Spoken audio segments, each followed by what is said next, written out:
Olá, o programa Estúdio Condá hoje debateu um dos momentos presentes que eu considero muito interessantes, que é o chamado voto útil em relação a resultados de pesquisa. Ao meu lado está o professor Wagner Dal Bosco, que é especialista em marketing político, a comunicação política, todos esses grandes efeitos, professor.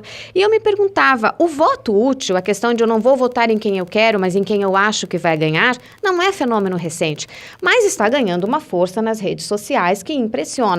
Nesse contexto todo, professor Wagner, política, pesquisa e voto útil, é possível a gente se balizar para tentar o melhor caminho? Então, Raquel, as pesquisas eleitorais, elas são uma fonte de informação tanto para os candidatos quanto para o eleitor. E elas demonstram determinada tendência do comportamento eleitoral em determinado momento da campanha, seja a intenção de voto e seja a rejeição a determinados candidatos. O voto útil é considerado aquele comportamento eleitoral que ele vai mudando de opinião com relação à intenção de voto e direcionando a sua aceitação, a sua intenção de voto para determinados candidatos que estão à frente da pesquisa.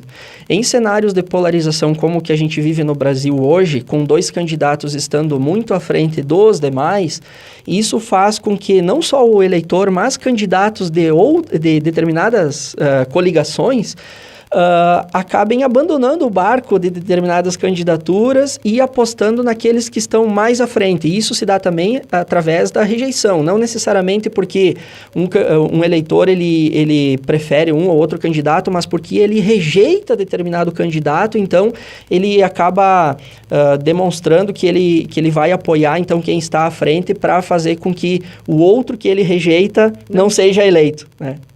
É curioso que eu digo, não é novo, mas está nos pegando com uma força como se estivéssemos indo assistir uma final de campeonato de futebol. Isso é saudável? É bom para o país? Ou nós estamos muito angustiados, muito apressados? Se fossem outros tempos, a gente teria mais calma? Então, Raquel, eu vejo que o primeiro turno, ele é um tipo de eleição. Nós temos nesse ano, agora 2018, 13 candidatos à presidência da República, que é o maior número de candidatos desde 1989. E a eleição do primeiro turno é justamente para o eleitor, a partir das suas convicções, daquele candidato que ele entende que represente melhor os seus anseios, que vai atender às suas necessidades do país e tal, que ele vote neste candidato no primeiro turno. E se houver um segundo turno, então ele faz depois uma outra escolha.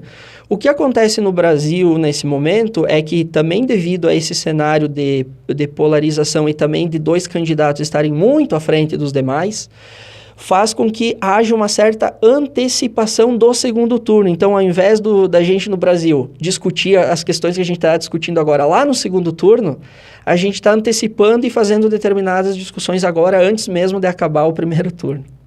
Obrigada, professora. O que o Wagner faz aqui com muita propriedade é uma foto do momento, o que acontece conosco. Eu acho que isso não acontece por acaso, não. Toda essa nossa ansiedade, toda essa nossa indignação de muito tempo, ela vem justamente sendo catalisada agora para esse momento. Então, é contundente, mas também não é tão surpreendente assim. A eleição não está definida, vem mais pesquisa por aí e a gente segue aqui firme acompanhando todos esses movimentos. Para o Clique RDC, Raquel Lang.